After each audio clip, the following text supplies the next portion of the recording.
So I don't think everyone can be a successful entrepreneur. But the reason I don't think that is not because I don't think people can switch from a corporate environment to a more entrepreneurial environment. It's because I actually just think in general, there are better workers and there are worse workers. Yeah. So I actually think the bigger thing that dictates it is like work ethic, intelligence, both on the emotional and mental side, more than are they trying to cross the chasm from corporate to entrepreneurship.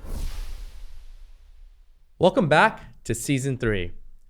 Today's guest is someone that's really special for us because we never thought that we'd be able to get someone like Alex Lieberman on our pod, that too early on into season 3. And we're super excited because if you know Alex, you've probably also know the media mogul in him and what he's created through Morning Brew, which he's the co-founder and now serves as chairman of, also serves as co-founder of StoryArb.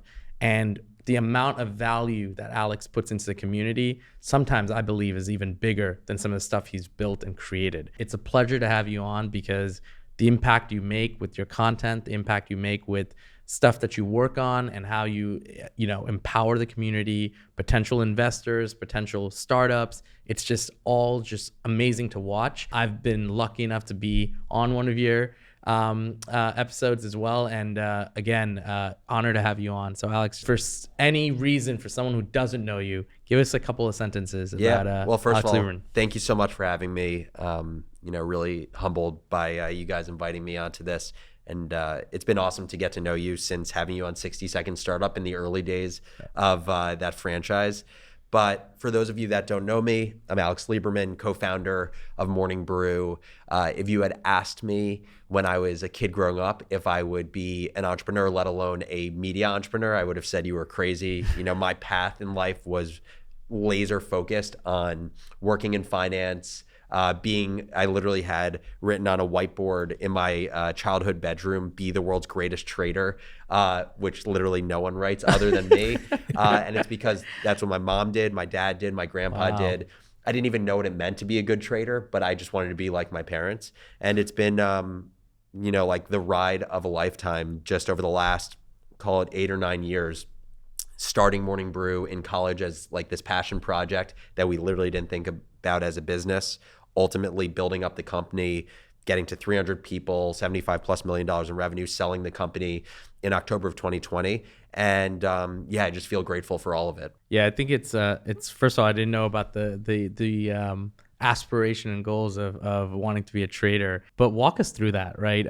So obviously you're and I've heard some of your thoughts on college, right? So maybe start there. It'd be awesome to know your thoughts on college, where that pivot moment happened of starting passion versus something that you've always aspired to be, which was a trader, and where that moment happened of, oh shit, maybe I can actually go a different direction in career. Totally. So I guess there are a few kind of important things to know about my childhood and life that I think were really important in kind of setting the foundation for being an entrepreneur and having some level of success. So I'm going to kind of go through them. And if you guys want to go deeper, we can. Amazing. The first one is that like I've always been a creative person. I never called it entrepreneurship, but I've always done things that feel like invention and bringing things into the world. And it sounds ridiculous, but like the first memory I have of invention was Miss Gullo's class in kindergarten at Harrison Elementary in Livingston, New Jersey. Me writing with a pen, and then she would tell us to highlight something, and I'd be like, this is frickin' annoying. I didn't say frickin' at the time, but I was like, whatever, 6-year-old, I don't know how old you were in kindergarten. And I was like, why don't I just have a pen and a highlighter as the same thing? Why do I need both of them? So I literally would snip with scissors, highlighters and pens, tape them together end to end. No way. And I just had like this arsenal of pen highlighters growing up. Ended up, when I went to sleepaway camp, doing shoe shining for money. But again, I wasn't like in my head like, oh, I'm an entrepreneur. I need a business. It was just like, I did that. And so I've always had kind of this creative bone in my body. And what's interesting is in some ways I consider myself to be like an inventor as much as I consider myself to be an entrepreneur. But I feel like for whatever reason, and this could be just the story that I make in my head, that there was a certain gravitas to being an entrepreneur in a way that there wasn't to being an inventor, which is also kind of hilarious because when you think of like some of the most incredible entrepreneurs or builders over the last 100 years, they were inventors. Elon Musk was an inventor. If you listen to the most recent episode where Jeff Bezos talks to Lex Fridman had Jeff Bezos on. It's like one of the only interviews he's ever done. Jeff Bezos said, more than anything else, what I identify as is an inventor. And so I've thought about in recent weeks, like, why is it that I had this kind of aversion to calling myself an inventor? And I think it was very much something dictated by the perception externally, which I'm trying to get out of. But so anyway, I've had this creative bone forever. And then I think there's like 2 or 3 moments in my life between childhood and starting Morning Brew that were really formative for the way in which I built the company with Austin. The first is that I went to a small private school from 3rd grade until 12th grade in New Jersey. Why did I start private school in 3rd grade? I always wonder. My parents said that my 2nd grade teacher told me that I wasn't being challenged enough because I could read the weather well. I don't know how one determines that a 2nd grader is too smart. So you were slightly smart, huh? It's like so ridiculous. I think that teacher was getting a kickback from the private school. But so I started at private school in 3rd grade, and I would say between 5th grade and 12th grade of my private school, it was probably the worst years of my life. I was bullied and felt out of place and never felt a sense of community or belonging, basically for whatever it was, 8 years straight. And at the time, that just became like my normal. Like I would get into school, I would awkwardly try to figure out like who was I going to try to talk to because I didn't feel comfortable.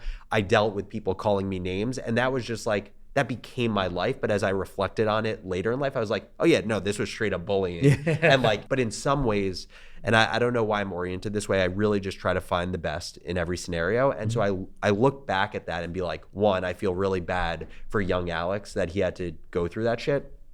But in some ways, I think it kind of built an armor around me that was absolutely fundamental to the way in which I worked and the level of relentlessness that I had with building Morning Brew. Now, add on a second experience, which was a week before junior year of college. My dad passed away. This was in 2013. He was perfectly healthy, 46 years old, built just like me. You know, if you went to a doctor and they were to predict his age, they would have said, yeah, you're going to live until your 90s. Had a stroke one day, was gone the next day. And I remember after I went through that experience, a few things happened. One was, I remember basically before we pulled the plugs on him, I went into the hospital room and I sat next to him and basically whispered in his ear, I'm going to take care of the whole family. And what's interesting about that whole scenario is like, for whatever reason, I took that responsibility on, but like I didn't necessarily have to. You know, I feel very blessed and privileged to come from a place where I didn't have to necessarily take ownership over my whole family, but that was the role I took on. And so I think you take these two experiences, like me feeling like I had to make sure everyone was taken care of in my family. And I literally had these like images of one day when my mom needs it or my sister needs it, walking up to them with $1 million check, putting it in their hand, and just, that's it. I know they're fine. The combination of that with also just having this chip on my shoulder because I never felt like I belonged and I had to prove myself. You know, it's such, I feel like a tired truism of so many entrepreneurs, but that is, I think, in a lot of ways what drove me. And so if I had to break down my whole time growing up until Morning Brew, it'd probably be those like 2 formative experiences that were kind of like the thrust that drove me so hard for, let's call it, the first 5 years of building Morning Brew. That's inspiring. Thank you for sharing that, because it's amazing to hear about those formative experiences, but I also believe, and I don't know if this is true, is like you really only get to reflect on them after, I don't want to call it an exit, but after a chapter ends to that book, or maybe the book ends, and you're on to your next story. But I'm curious, like, is that like what you've been able to reflect back on and understand, or you've kind of, as building, you're like, this is what's driving me, and it was almost a parallel? No, I think maybe for some people they're more aware of it at the time, but for me it was more understanding it upon reflection, the point at which I felt like I had the mental capacity or like the space in my brain to think about it. Because I think for the majority of the time building the brew, I didn't have the mental space to be like, oh, I am doing this right now because kids bullied me, or I'm doing this right now because I made this promise to my dad. It was almost an assumed thing. But yeah, I didn't have the mental space for it. And I think also, there's a few things I'll say. One is, I do think you need other things other than just having a chip on your shoulder or like motivation that comes from loss, because I think there are a lot of examples of people who do have these experiences in life and they don't build a successful business. And so I want to like also, there's like a survivorship bias to this that I want to call out. Like, you do need other things to build a great business. But I think, I remember an episode of Shark Tank where like Barbara Corcoran invested in an entrepreneur, and what she said is like, she basically was like, I like investing in entrepreneurs who have lost somebody. That's what she basically said. And I kind of agree with that, because I do think it is really hard to manufacture kind of like this unorthodox, otherworldly level of motivation. And so to me, what I think about a lot is, how do you manufacture that in people? Because the real goal would be, how do you build entrepreneurs who don't have to go through loss or bullying or some level of trauma to have a forward motion that is incredible. But I think like there is so much value that I see. Like, I feel grateful that I went through those things, even though I would not wish them on any other person. Never broken down entrepreneurship in that way. No, it makes sense. I mean, I think about my own story too, which is like oddly somewhat similar. Is that I started private school as a freshman, so leaving like all my friends that I made, growing up, and then entering the school, which was super preppy, and like you have these kids who like know each other from like the longest time, and I did felt a little bit like of an outlier. Did feel that little bit of bullying, whatever it was. It's like my family like wasn't super well off, but like my dad did what he could do to put me through private school, right? And you're surrounded by these kids who are just like, dad bought them a Benz for their 16th birthday, a BMW, whatever it is, and I think I understand it now, is that I kind of needed to go through these like experiences to understand what I wanted out of life, right? Even like outside of high school, going into college, right? Again, not super well off, but like the kids that I went to school with, all international students, they're out spending thousands of dollars on dinner, clothes, bags, watches, cars, whatever it is, and I'm just like, I'm eating ramen noodles for dinner, right? And it's like, you don't, like, exactly what you said is like, you don't think like, oh, I need to make it like them, or I need to do it like them. It's like, I want that freedom, right? Like, I want the freedom to be able to do what I need to do to support the people that I need to support, and then passion drives you there. Yeah, I think it's super interesting. It's something I've been thinking about a lot recently, because also post-exit, if you were to ask me like kind of what's your reflection on all of this, I would say one thing I've realized in building Morning Brew is like, I was part motivated by like love for the game of building business, and equally as motivated by the desire to make money. While I would love to say that why I build businesses today is almost all love for the game and just a small part to make money, in a very weird and irrational way, still a big thing that drives me is making money. Well, why do you call it weird though? Well, it's because you're post exit. Because I don't need any more money in life. Like, I think that's the reason is why is this still motivating me if it's not going to improve my life? And this is a very common like founder thing. A very common founder thing is the idea that like you have an exit, you have this like nest egg that you're sitting on. But the second you say like lose your salary from your business, or you like don't make a salary, it is incredibly anxiety provoking. You're like, how do I drive income? Even though I'm sitting on something that if I put it into US Treasuries and earn 5% a year, that's more income. I would love to say that I'm all driven by my desire to grow and passions. And I think I'm working towards those being a bigger part of the equation, but I don't think like the money piece is ever going to go away or be like a very small piece of it. And that's just the reality of the situation. I think part of it is just, again, based on upbringing, based on what I was exposed to in private school, based on the fact that I grew up in a Wall Street family. And I think there was a lot of conversation probably around money that unintentionally made me think about it. So it's interesting. The college piece is super interesting to me because we both, I graduated with a finance degree. He graduated with an accounting degree. Where did you guys go again? I went to Pace University. Oh, right. Yeah. Yep. And I went to Regent's Business School in London. Okay, cool.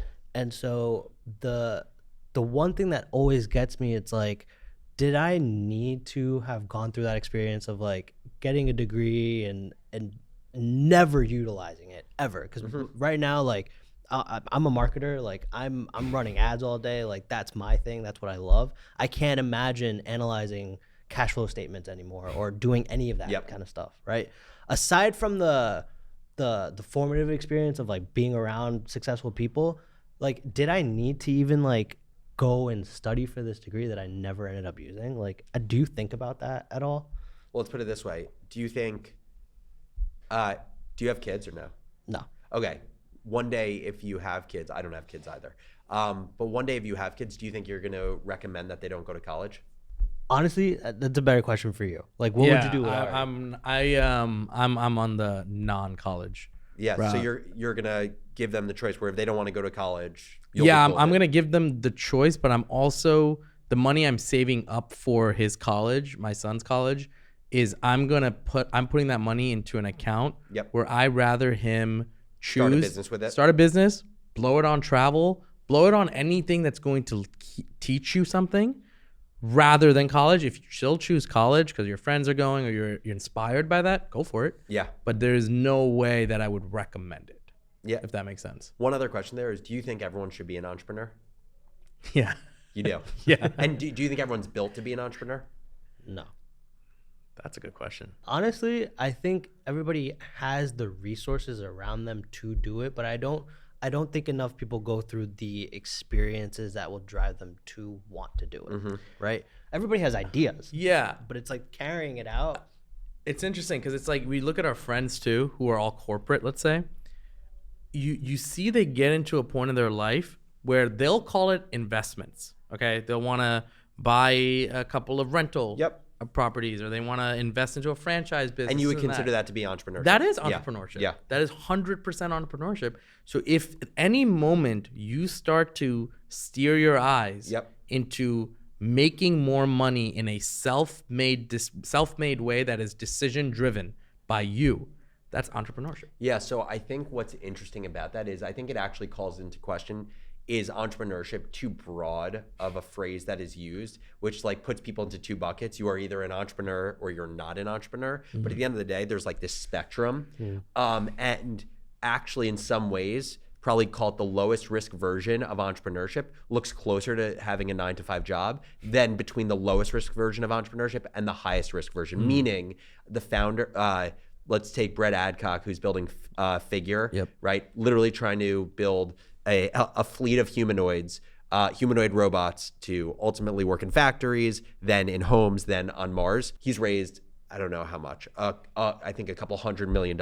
You compare him to the person who buys 4 McDonald's franchises to cash flow for their life. I would say that McDonald's person is probably closer in practice to the person who is rather entrepreneurial in their 9-to-5 job who decided to take it elsewhere than they are to Brett at Figure. But somehow Brett at Figure and the franchisee have the same title and the other person does not. Yeah, fair.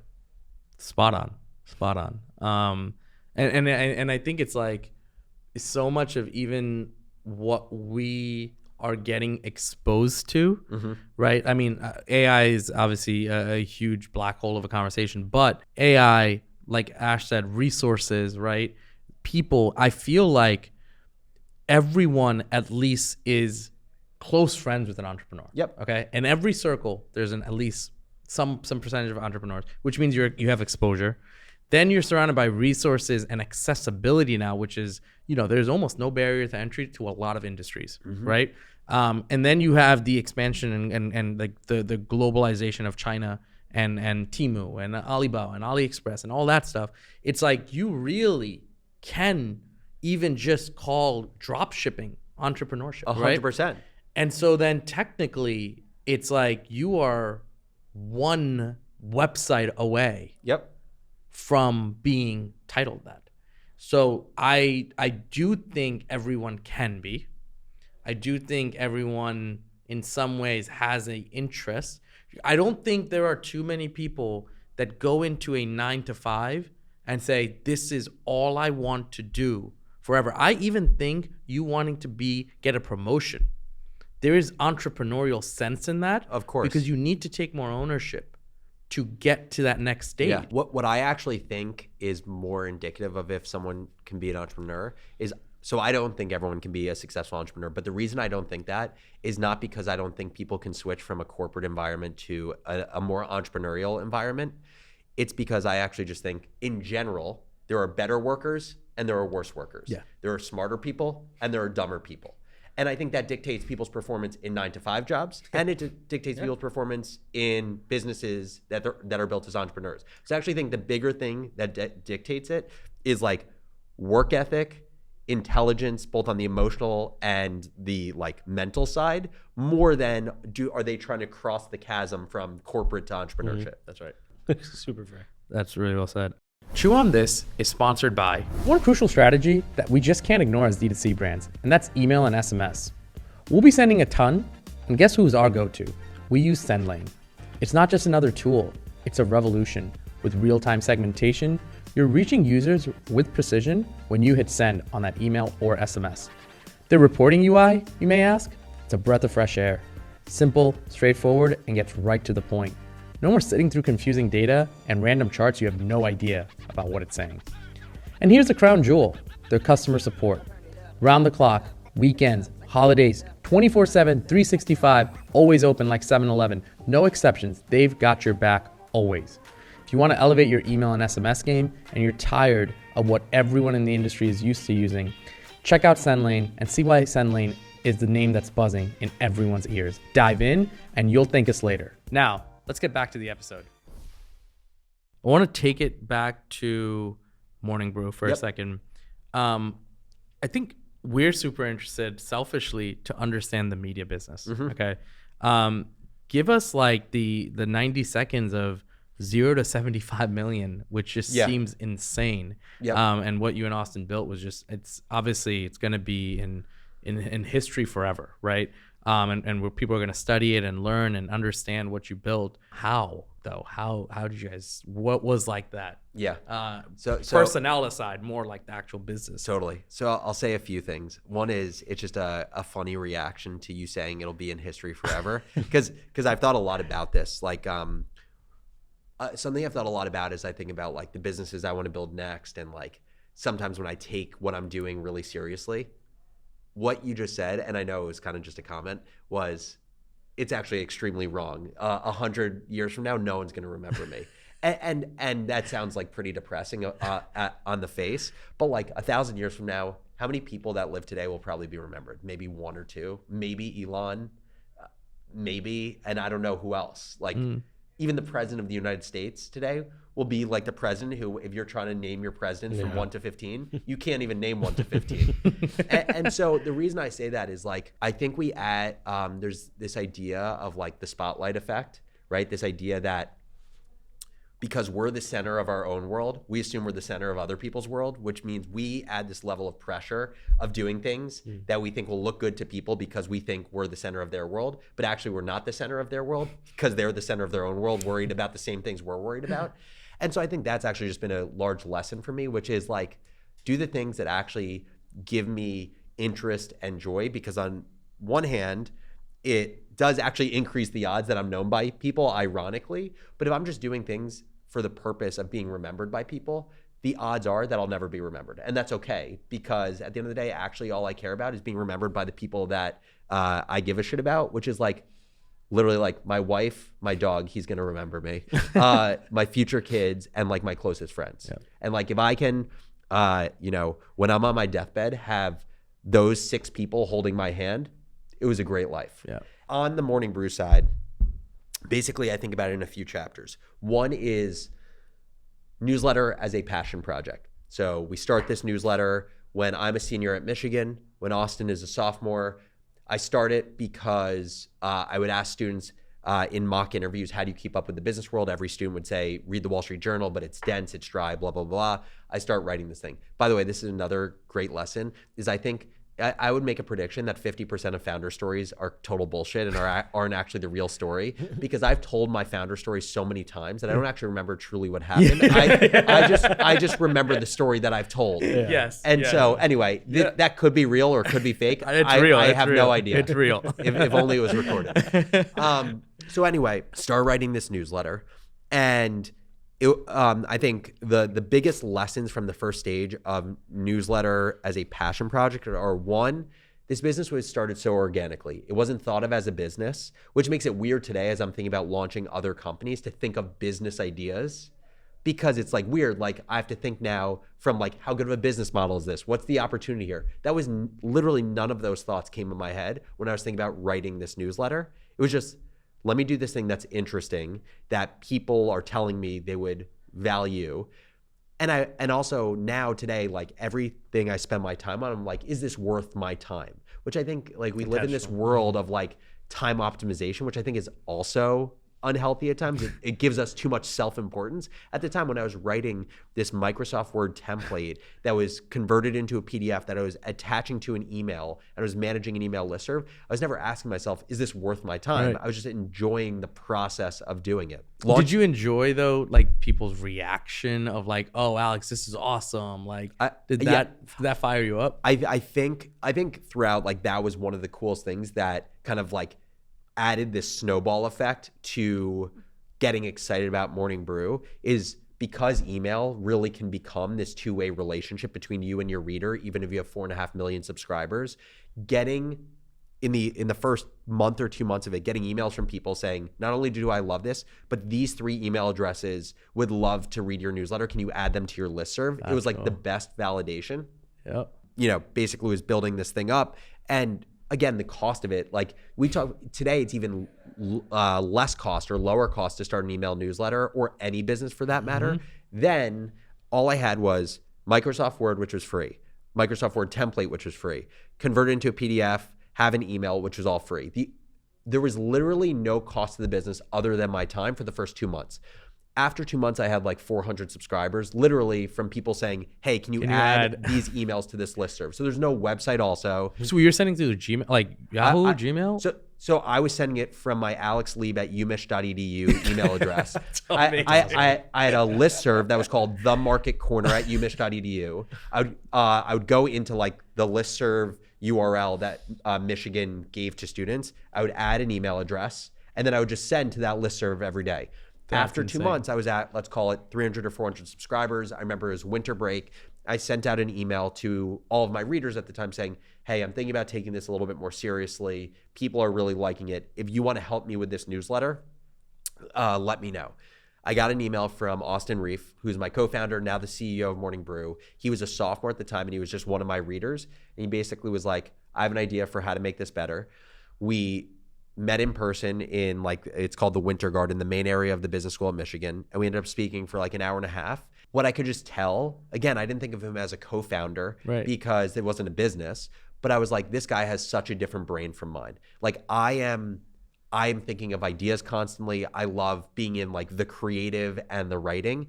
He is like the most laser focused analytical brain I've ever met. And still to this day, I still think Austin is one of the best, most logical, unemotional thinkers I've met in my life. Like more so than like entrepreneurs who are multi-billionaires who are in their 60s. I think Austin would take them in a game of logic. Wow. And so met this kid, ended up becoming co-founders. The funny story about Morning Brew is we actually had 2 other co-founders who had sent an email also. And our business would not be here today if they were still in the business, not because they were bad, but because I think having 4 co-founders just lowers the odds of success for many reasons. And we had way too similar of abilities and skills. Right.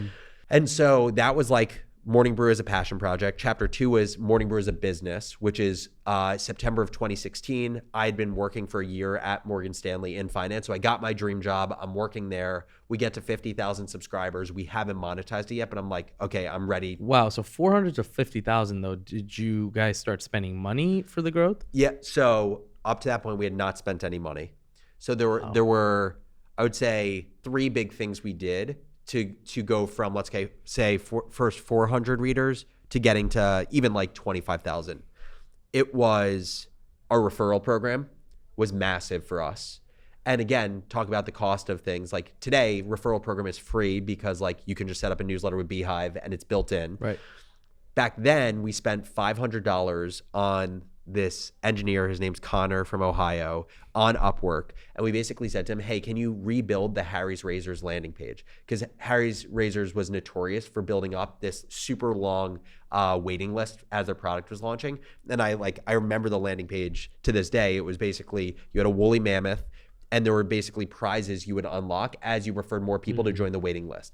And they were all related to shaving. It was razors, a full pack, shaving cream, etc. We said, rebuild this, but for Morning Brew, like use, we did a photo shoot one day that was me in a suit and tie in a Michigan classroom. And we made the referral rewards things that we thought like the power reader of Morning Brew would love. And generally what we thought that was is something that makes them look cool in public. Like they are associated, they've built social currency in being part of our brand, or more content, because the reason they've gained love for us is because of our content. So at 3 referrals, for the longest time, you would get a Sunday newsletter. So for the longest time, we did Monday through Saturday. And then the Sunday newsletter was called Light Roast. And it was a referral gated newsletter that you would only get access to if you got 3 referrals. Then at 5 referrals, you would get a mug. Mugs were great because it's what our logo was. You could show it off in public and it was super cheap. So like the acquisition cost of a referrer was super low. I think every mug was 10 cents from China. And then 10 referrals, you got invited to our VIP Facebook group. That was just like a group of super passionate business minds. So referral program was huge for us, and it's still huge. We have 4.5 million subscribers, 450,000 readers have gotten at least 1 referral. So you think about every customer we acquire is worth 1.1 customers, which is amazing. The second was our ambassador program. So the way we acquired, let's just say our first 1,000 subscribers, was Austin and I went into every single class and club on Michigan's campus. We'd pitch Morning Brew for a minute, hand around a sheet of paper, have students write down their email address on the sheet of paper. We'd take the sheets after, we'd type them into our website. And the number of, like, say there were 100 emails, we'd have to call it like 300 emails worth, because we wouldn't be able to read a lot of emails. It's like, is that an L or is it an I? We'd have to do that over and over. And so Austin and I did this at Michigan, and we're like, what if we find the Austin and Alex at other schools? So then we opened up an ambassador program, and we tried every iteration of ambassador programs. That ended up being a huge driver for us. And the third thing we did in the early days were cross promotions with other newsletters. That was always the best driver of quality subscribers, because in general, doing promotion across like platforms is the best way to get quality people. Right. So like us, for example, us promoting another Morning Brew newsletter today via our daily newsletter is the best channel to drive subs, versus us promoting, say, a new podcast for Morning Brew in our daily newsletter. It's not nearly as effective. So those were the 3 ways that we really grew to a point where ultimately I quit my job in finance, and Austin rejected his job offer to work in banking and joined me full-time after school. 50K subs was that number. Yes. Wow. I have a question around, more of a technical question. The referrals, right? How do you know that those are even quality? Like, So at the end of the day, because we can tag if someone came through a referrer, we can see 2 things. One is we can see what is the profile of the person who refers the best quality of people. So now when we're doing paid acquisition for new subscribers and we're looking for the right referrers, we actually can understand what are like the psychographic or demographic behaviors of the person who's called like a super user that not only refers 10 people, but refers 10 people who will refer 10 more people.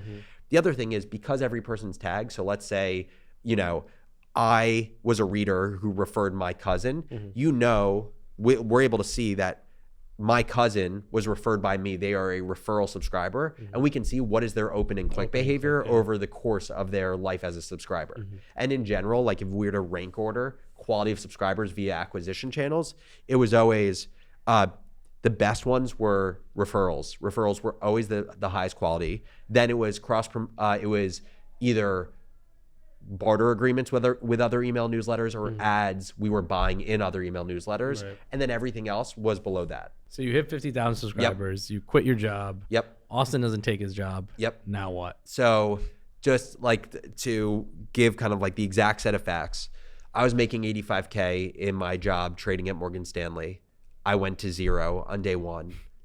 Again, talking about, while I agree that like many people can be entrepreneurs, the being put on third base thanks to privilege is a massive boost. So like I came from a background where when I went full time on Morning Brew, I knew I could go from 85K to 0K because my mom had the ability to cover my rent until I started taking a salary. Like that is a massive advantage that people don't have. Same thing for Austin.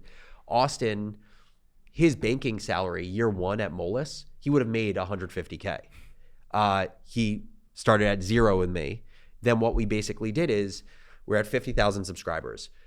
The first thing we had to do was raise a round of funding because we weren't monetizing yet, and we knew we needed a writer to be dedicated to the newsletter, because our whole thing was like, if we don't create the best content for the modern business leader, nothing else matters. And at the time, Austin and I were like, we are not the best writers. So we raised a small round of funding, raised 750K. You talk about like the value of college. To me, this is one of the biggest values of college is most of our investors came through our Michigan network. Like that was massive for us. So we raised 750K at a $5 million cap on a convertible note. We hire our first writer. That writer quits within 3 months. They get burnt out. We hire a second writer. He stays for a long time. He's actually an engineer at Beehive now, so he made a career pivot. Went to a coding boot camp and now is an engineer there. And our third writer we hired is the managing editor of Morning Brew, who's literally been at the business the last 7 years. Wow. And he is Home run, huh? Yeah, he was the home run. And the funny thing about him, his name's Neil.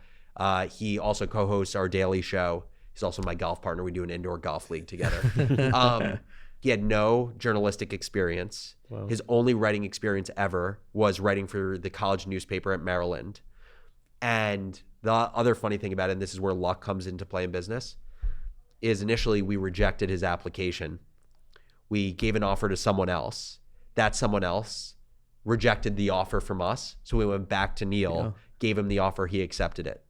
Wow. If there was a world in which that first person accepted and Neil never got the job, we wouldn't be sitting where we are right now. That's crazy. Yeah. Chills. Wow. Yeah, that's insane, man. So that was the stage of going full time, raising money, hiring our first writer. We started spending on paid marketing and monetizing the newsletter in the beginning of 2017. So again, I went full-time 2016, raised the round between 2016 and beginning of 2017, started spending on ads in 2017. And we got up to the point where we were spending 500 or 600K a month on paid acquisition for the newsletter. And then we were also, that's when we started monetizing the newsletter also. So that's when we started doing ad deals. Basically, I focused on sales and editorial in the business. My co-founder Austin focused on growth and tech and operations. That's kind of how we divided our time. The big year was 2018 to 2019. We grew from 100,000 subscribers to 1 million subscribers. The business grew from, I could be getting the year off, but I want to say it was 3 to 13 million in revenue. And the beauty of, they call a media business kind of the OG software business, because as you scale, you don't have to scale costs. Yeah. Right. So today, we have 4.5 million subscribers. We only have 4 writers on our newsletter. We only had 4 writers on our newsletter in 2018. So you can continue to grow the margin of a newsletter because you don't have to increase the costs.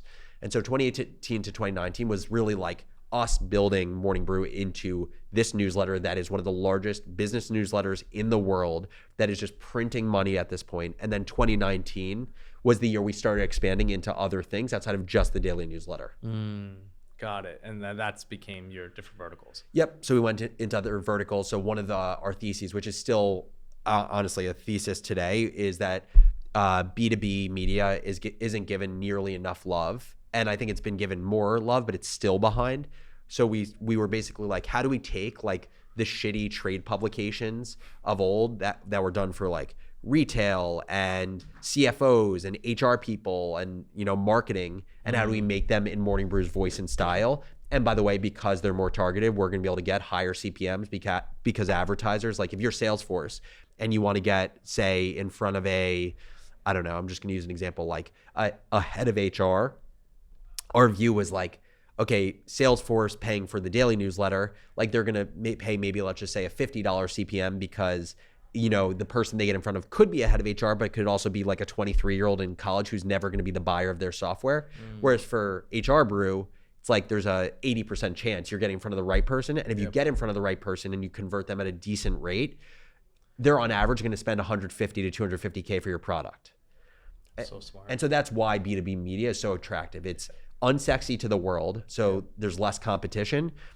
The average advertiser is going to pay more, or if you end up charging your audience directly because it's helping them in their job to make more money, you can generally charge more for a product. Did you guys always charge CPM models? We went back and forth so much over the years. So we've gone back and forth between, originally it was fixed costs, where like the first ad deals I did, I literally just named a price. Yeah. And if someone said yes, the next conversation I had with an advertiser, I'd raise the price and just keep going until an advertiser would say it's not performing anymore. Then we went to a CPM model at some point. At one point, we did a cost per open model because we used it as an advantage in our pitch to say most email newsletters have really shitty open rates, so you're getting charged for people who are never opening. We're so confident in the engagement of our newsletter, we're just going to charge you on opens.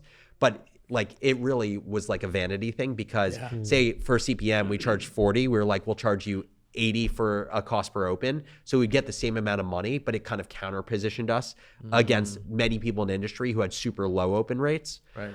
And then, I would say also like business really is a game of momentum. Getting our first investor for Morning Brew is what allowed us to get our 2nd through 10th investor. Getting our first big Fortune 50 brand to spend advertising dollars in the brew is what allowed us to get 10 more of them. So like we did a deal with Discover Card in, I want to say late 2017. And that really like being able to use big marketers seeing them in our newsletter and then also being able to use them in our collateral, like that was the domino. Yeah. I think this is something that we're always thinking about, and like maintaining this quality of the fact that you have sponsors and making sure that they get the return that they need or they're happy, right? How do you bridge that gap between like, well, you know, if you're going to sponsor a newsletter, like that is what you're going to get out of something like this. But how do you ensure that, or do you think about it where it's like, I have to make sure that they're getting value out of it? Yeah. So I think there's 2 ways to think about this. There is one way is like, it depends on the type of advertiser you're talking to.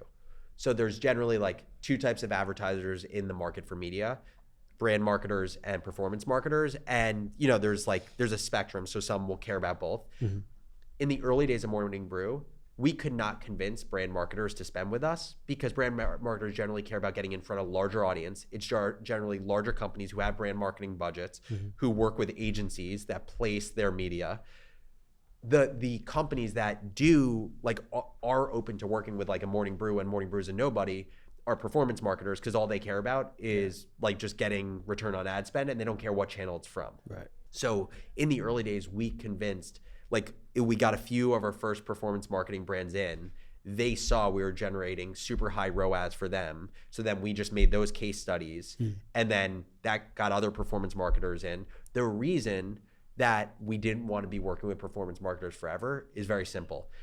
You see it with like Facebook and super scalable channels, how you can burn out a channel. Of course. Like, so we just knew the 15th time that Allbirds was advertising with us, there is no way they were going to see a return, which is why actually like having a really deep bench of advertisers, so you're not having the same advertiser every 2 days for 52 weeks straight, was not only a way that our audience didn't get burnt out, but also how we could keep advertisers happy longer. So like number of advertisers was a really important part of the equation. The other important part was like basically telling advertisers, look, if all you care about is ROAS, you should not advertise with us. You should go and you basically should like play the game of Facebook, search, and all these platforms because they're built to be more scalable. Right. But if your goal is to actually tell your story in a way that changes an entire generation of upwardly mobile,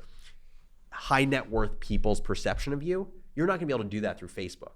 No one's changing their perception of your brand through Facebook. And so that's why, like for brand marketers, our ideal scenario would be someone like, I'm just gonna use a random example, like Fidelity, who's a big partner of us.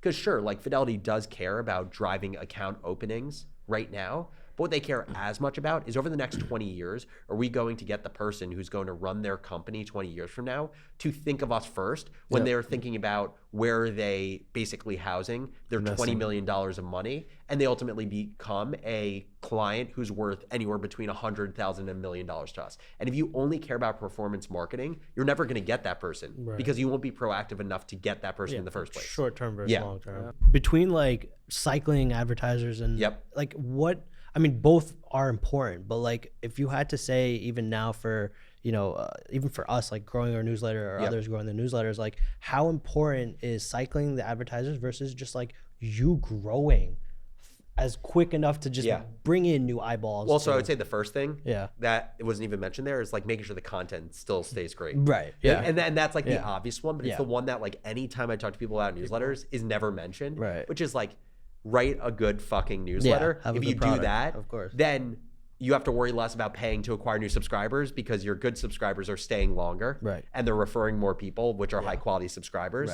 But after that, after good content, to me, it's like, that's why you need a really robust paid acquisition program. But that's also why I think of all media and really all companies are arbitrage. Everything is arbitrage. Everything is you're paying something for a customer and ultimately they're going to generate some lifetime value for you. Your goal as a company or as a media brand is how do you extend that arbitrage as long as humanly possible. And the way you extend it, in my mind, in a media business is through great content.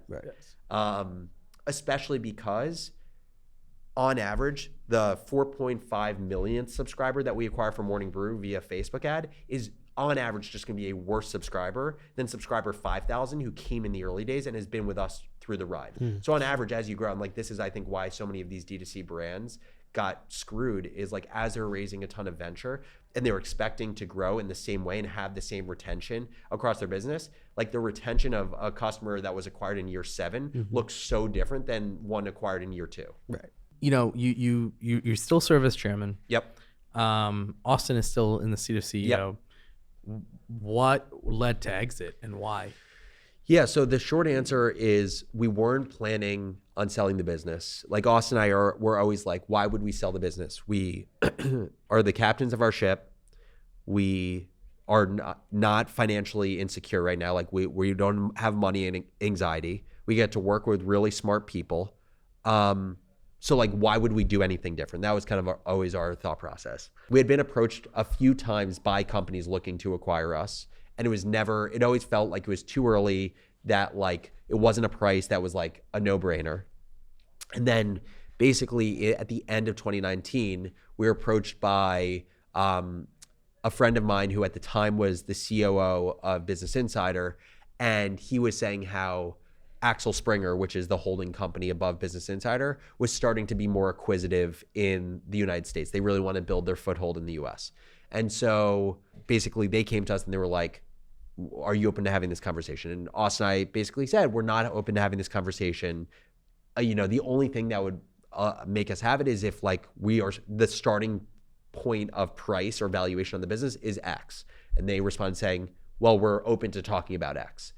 So the process of selling the business ended up being an 11-month process, largely because it happened during COVID. So there were points in COVID where after we like figured out the deal structure, had signed a term sheet, done all of these things, that we were like, oh my God, our business is about to go in the gutter because every advertiser just like, there's a mass exodus because no one knows what's happening in the world. So there are points where like we're not even worth $1 million, let alone what they're telling us we're worth. There are other times. So like that was middle of March. March 15th is when everything started. Then like end of April, the market rebounded like crazy because there were stimulus checks. There was more certainty about what the government was going to do. And the advertising market had never been stronger. We were like, we're getting underpaid for this thing. And so there's just this roller coaster.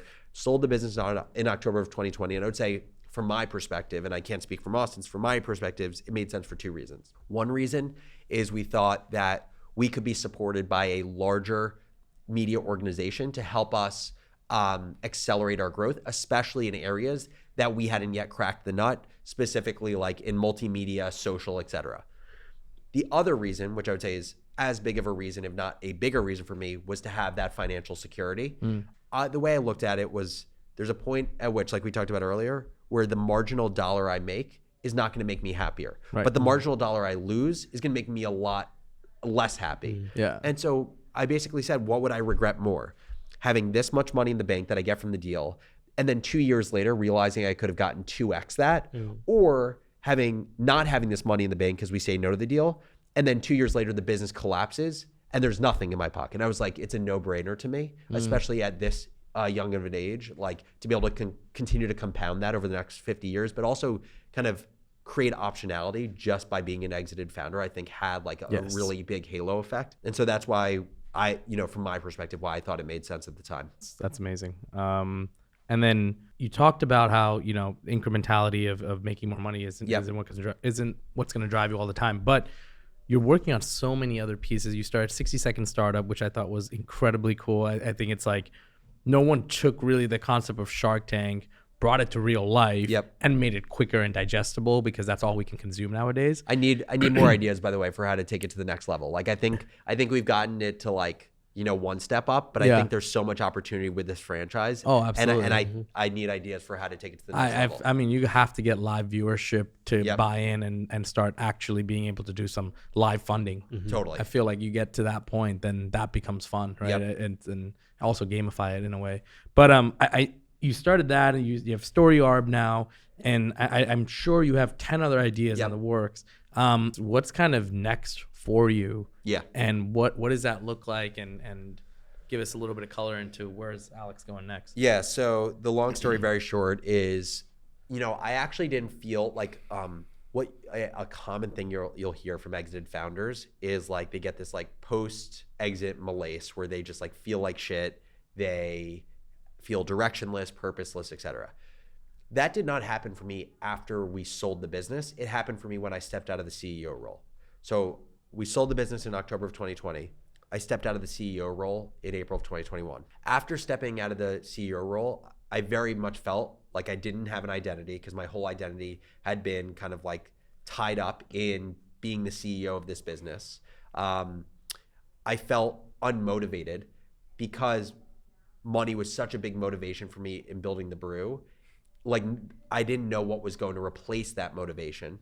And I also, honestly, I felt like I had lost all of my self-confidence. There's this ironic thing, right? Because in one way we were successful. I was considered a successful entrepreneur, but the world had so much more confidence in me than I had in myself. I think that's largely because, one of the reasons I stepped out of the CEO role, or the main reason, is because I wasn't growing as an operator of the business. Like by the time I stepped out of the CEO role, in a lot of ways, my co-founder, Austin, was doing the job of the CEO. And I think about it in this way, like I think there are kind of a few acute stages of what it looks like to be a CEO in a company. In the early days of a business, let's call it like from the negative one where you don't have the idea and you have to think of the idea.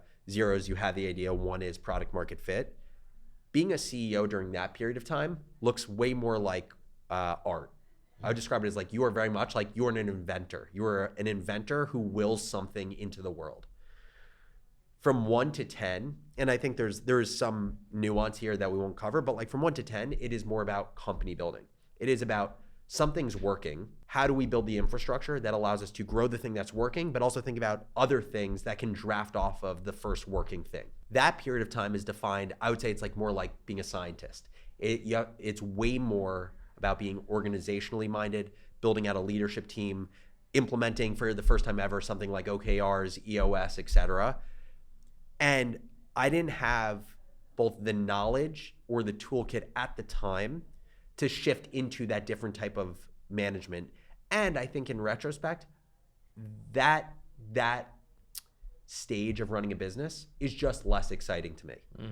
And I feel incredibly grateful that my co-founder, Austin, was in a lot of ways built for that stage. Like that is what he loves and what he's really good at. And I feel incredibly grateful for it, because if that wasn't the case, we would have had to go find an external CEO, which is like one of the riskiest, other than figuring out who your co-founder is, I would consider that to be the most risky decision you make in business. Because of that, I stepped out of the CEO role feeling like I was a failure, feeling like I hadn't successfully stepped into kind of the next job of a CEO. And so I felt like I had no skills. I felt like I'd failed myself. I didn't grow quickly enough, et cetera.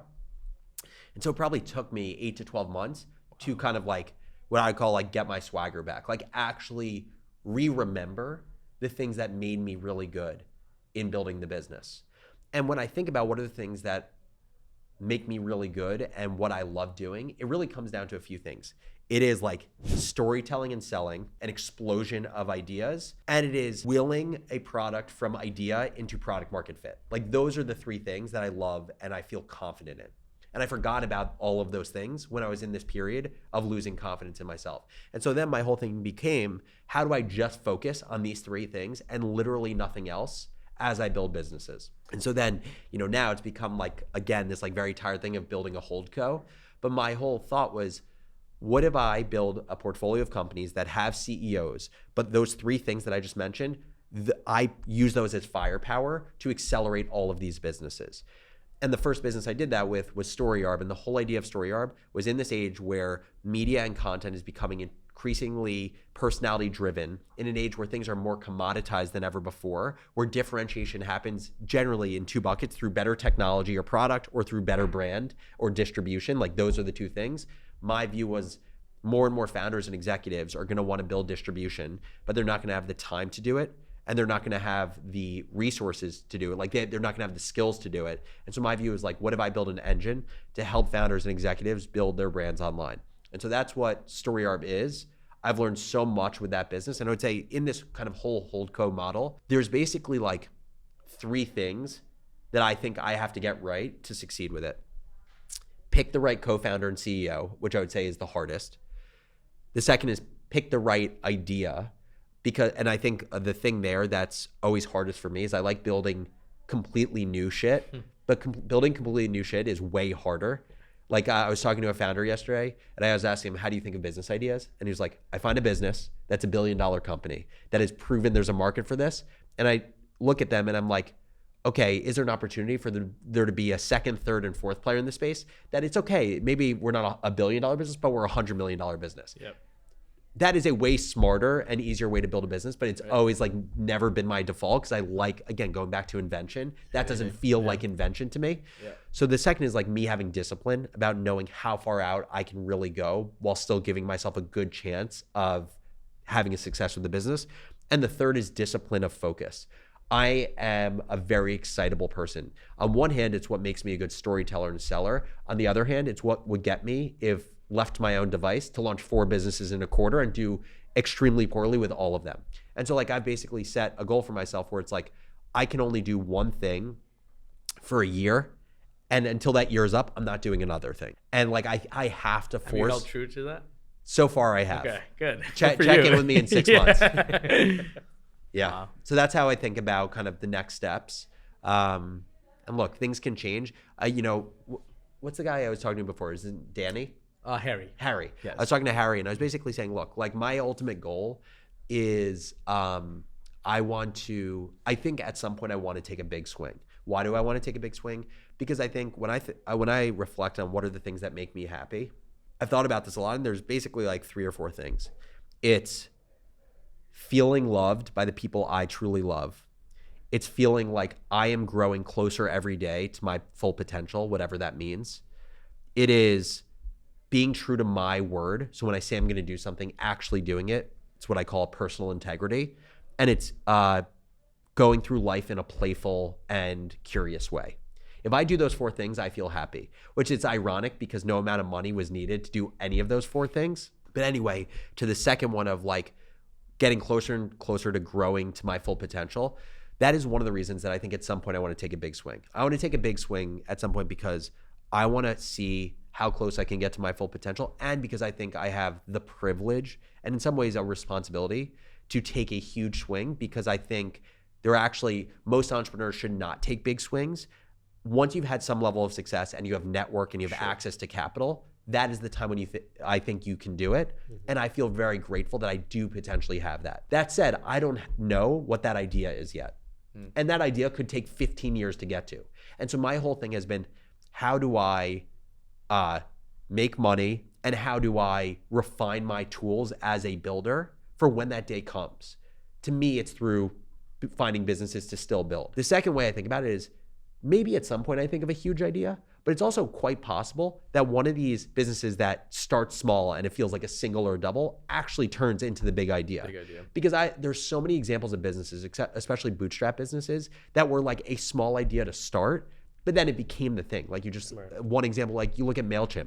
MailChimp started as an agency business. They created email as a software for their clients, became a multi-billion-dollar company just through iteration of the business. Right. I'm gonna like listen to this back a few times. I think it's gonna help us craft like so much of our next steps. Yeah, insane. Seriously, insane amount of value. Damn, we covered a lot. to the best pod yet. It's crazy. Hey guys, we're gonna take a quick break from the episode to analyze some of our top performing ads in our ad account. A lot of people have been asking me, what have you been running? Statics, videos? Well, I'm gonna show you our top performing ads utilizing a platform called Motion, which pretty much analyzes all the data of all of our top performing creatives, ROAS, by spend, by CTR, CPCs, everything. So check it out. What's going on, guys? Today we will be reviewing another top performing ad in the Avi ad account. Just looking at the last 14 days, we've actually tested quite a bit of new ads. And there's one that's just completely taken over the entire ad account. This is something that I would say is probably one of these like unicorn ads that, you know, is spending a ton. It's generating an insane return on ad spend. This one might be a little controversial, right? So Ozempic Power in a capsule. This one has spent already $80,000 in the last 14 days or so. Generated a 1.71. Like I said, our break even is a 1.4, so this is printing cash on a first time order. What I really love about this is it's kind of showcasing what it's a capsule, but what the ingredients in the capsule will do, right? So it's not necessarily talking about what ingredients are. It's talking about the benefits of the ingredients, right? So when we talk about how do you talk about your product, don't talk about the features, talk about the benefits, right? So it's literally pointing to the features of the product, aka like, okay, some of the capsule has X amount of collagen, it has X amount of this ingredient, that ingredient, whatever it is. But it's not referring to what the actual ingredient is. It's telling you what the benefit is, right? So appetite suppression, smooth cellulite and skin. There's two reasons why I think this has done very well. One, we misspelled lose, okay? Right? So if you look to the left, burn hard to lose areas. This is actually loose, right? So hard to lose. A lot of people are commenting like, I think you mean lose, or I wouldn't trust a company that doesn't know how to spell check or whatever it is. Yes, those comments are annoying, but it actually improves the engagement on the ad. And this, as you can actually see, let me scroll down here, has our average CPC is $2. This has a less than $1 CPC. Is click-through rate here. Click-through rate is 2.41%. It's actually absurd. This is driving a ton of traffic. Facebook is seeing this as a highly engaged ad, and it's prioritizing it over anything else. So our like estimated action rate is super high on this, and we're actually entering the auction for pretty affordable levels of traffic. So I wouldn't necessarily suggest misspelling things to get an engagement boost, but it's not a bad idea, okay? The second part about this is the headline, right? Ozempic Power in a capsule.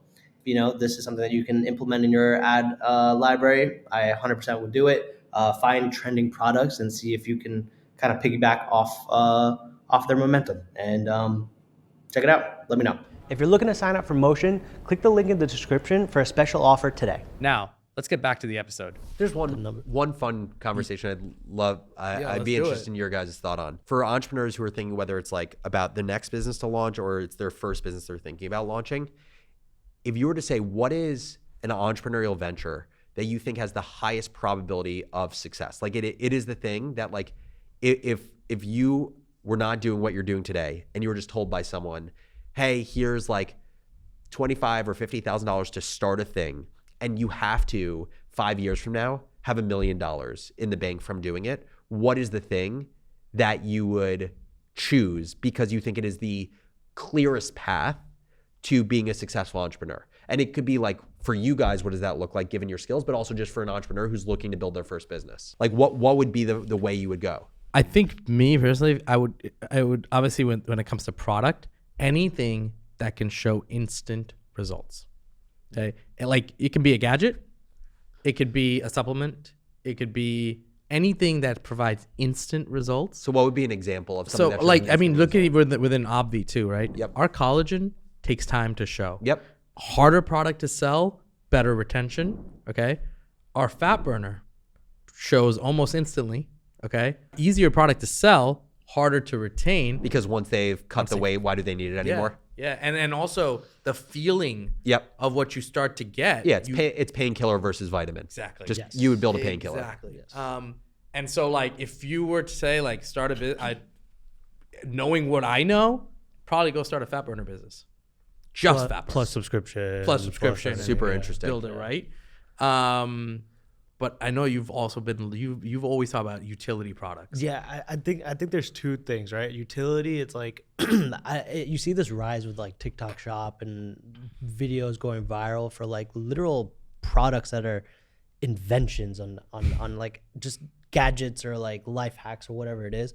If you can showcase how a product works in an ad right away, I think you have a winner. Versus like, I can tell you my collagen is going to help with this, this, and this. I can't show you that. So anything I can show you how something works, and you can get that engagement, because we're living in a time of paid social media ads. You're seeing visually how something works or whatever it is. Lean into that, and I think that you could probably. I hate to say it, but it's like all the drop shippers in that type of product. Yep. If you could build a brand around it, by all means.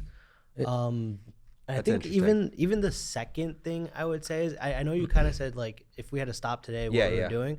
I think even like just what we've built on the media side of things and like how we've helped even some of our sponsors grow, I would want to be on that side of the business. So like SaaS, or something like that, because we have the means to push the message to the right person. Whereas if you told me like 5 years ago when we started Avi, I would probably be like, yeah, e-com for sure. Because like I know how to run ads. But now I think our resources have changed today where we could probably do something different. So it's kind of a question there, and then I'll answer the question. I don't know why I'm turning into the interviewer now. That's good. I love it. If you were to, Thanks for having us. If you were to sell Avi tomorrow, would you start another e-com business? I would do both. I would do e-com and then SaaS. Yeah. What about you? SaaS. Yeah. Interesting. Yeah, SaaS. The only reason I say both is because like, again, chew on that. Like You still need the you authority. still need the like, hey, I'm doing this. Like I'm a founder. I'm running this business. That fuels this side of things.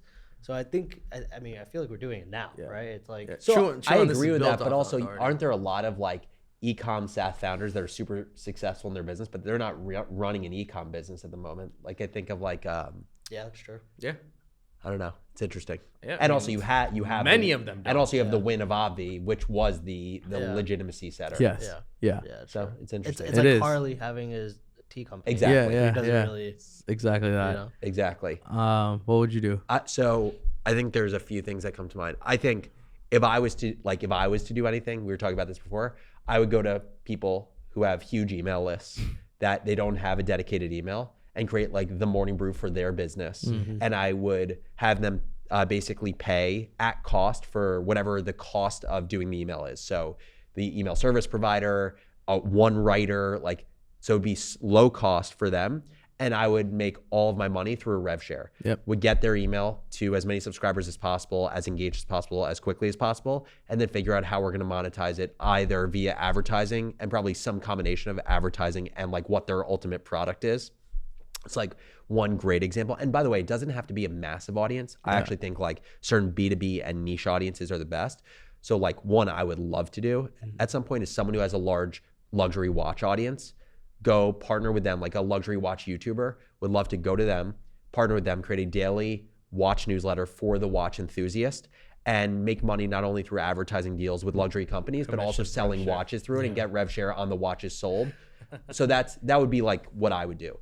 I think if one example, I was thinking about this yesterday because this is what I think about when I walk my dog, is there are so many examples. I was talking to an entrepreneur yesterday who has a super successful productized service business. Not going to say who they are, but basically what he said is he loves doing the work of his business, but he doesn't love being like an entrepreneur and business person. So he said he lets so much business go out the door that like he's not following up with leads. He's not trying to win back churn customers. There's like millions of dollars there. Wow. I've thought about what would it look like basically to have an agency that is a email marketing agency. You pay nothing and a percentage of all net revenue driven by the agency is what you keep.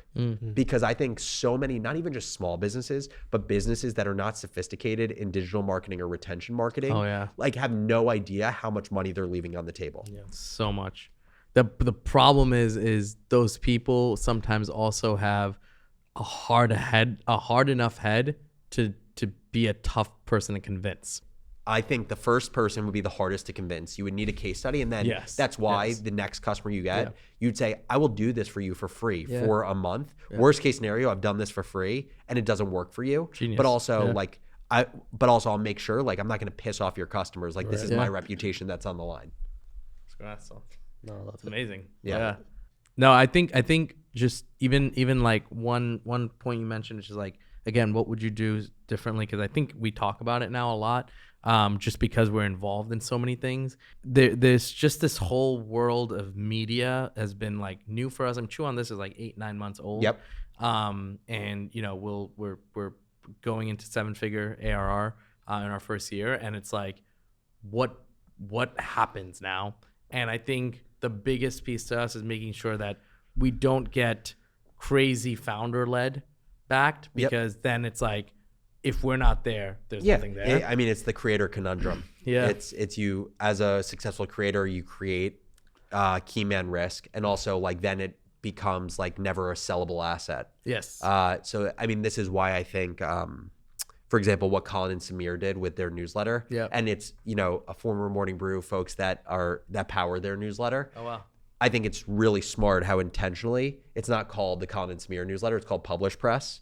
And the editors of the newsletter are Colin and Samir. But a lot of people who read that newsletter like probably don't know Colin and Samir, and you don't have to know who Colin and Samir are to get value out of that creator economy newsletter. To me, I could 100% see a world in the future where that's sold to YouTube and you don't have to take a discount on selling it, even if Colin and Samir don't go along. Wow. One thing we have to think about. So that's why naming and branding is actually super important there. One thing that you would want viewers to take away from this episode, I mean, they should be taking away everything from this episode. Like listen to this like 3-4 times. But one thing that you want users to kind of go back and chew on and kind of implement in their business, their life, whatever it is, what's that one thing? Yeah. I would say being gracious to yourself along the entrepreneurial journey. People who build businesses are oftentimes, you know, super competitive, very hard on themselves, set super high standards.